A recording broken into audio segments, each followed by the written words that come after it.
Part of the reason for this talk is, like, I used to feel kind of guilty when I did really frivolous, silly side projects, and recently I've just gone, you know what? Every single side project I do is an opportunity to learn something. So I'm just going to embrace it now and get distracted a lot more. So the first thing to know is that I get grumpy about a lot of things. Memes in particular, as anyone who's worked with me before, the paint by numbers of internet humour. But emoji I have a particular love-hate relationship with. So emoji are designed to be more communicative than words, but as anyone who's seen a talk by Katie McLaughlin will know, they can be horribly misinterpreted across different platforms.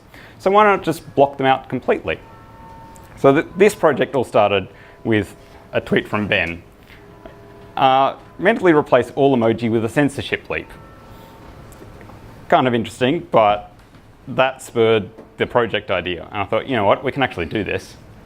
Surely we can do this. Exactly. So the first problem is that we need to actually define what is emoji. What defines an emoji character in order to block it out? So this text is actually correct because this contains a 0 followed by two particular text characters which then render it as a different graphical representation. So this text contains the emoji character which is 0 in a coloured box. Defining this is interesting because the number 0 technically kind of matches as an emoji, but it's actually all the bits after it that make it emoji. Thankfully, I didn't actually have to do all this work because someone did it for me. The ever-tireless Matthias Beinens of Opera software is pretty much single-handedly trying to improve regular expressions in JavaScript and is producing all sorts of helpful libraries. So one of them actually matches the Unicode specification for all the different emoji characters. So I plugged that in and I thought, you know what, why not just black it out like the old-fashioned redacting of text of physical documents. So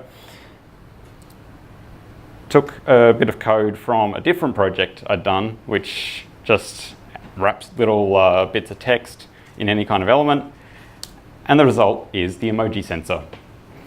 Anything you type will be blacked out if it's an emoji character. There we go. Mission solved. But you know what? Ben's tweet was about audibly doing this. So dug into the documentation for the Web Audio API, the Speech Synthesis API, mucked around and managed to actually get something working now. Hopefully we've got the audio working for this. No. Talk. There, hang on. Okay. I hope you're enjoying my talk.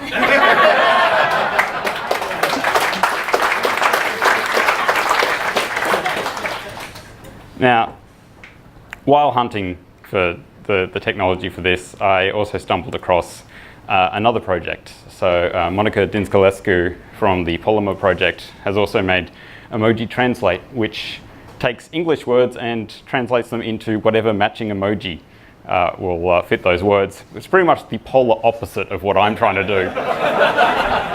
So why not integrate it? So there we go. We can just run any piece of text through Emoji Translate and then redact it. JS is an example of project. Now, the really great thing about using the Speech Synthesis API is that I'm not doing anything special with it. I'm just sending it some text, which means that I'm relying on the default browser and operating system combination. Different browsers, different operating systems will have a whole bunch of different voices. So, for example, if I use it in Safari, we get Siri. Hey Siri, set a reminder to do that thing. Why should I do that? Do it yourself, you lazy. Oh no! Oh! Siri really doesn't like me. See? Siri rage quit. There we go. Report that. Yeah, they don't listen. So the fun thing about this is, okay, it was ridiculous. It was a lot of fun. But I still learnt a whole bunch of new APIs. I learnt exactly what defines emoji. And I got to publish another library. You can actually use this. This has an API. You can integrate it in your projects if you really want. But the really great thing about this is that once you've worked with it for long enough, you do actually mentally replace all emoji that you see with censorship leaps. So that, for example, if you follow someone on Twitter who has in their bio that they overuse emoji, their tweets become really funny. I can never see Glenn's tweets the same way again. And maybe you won't either. Thank you very much.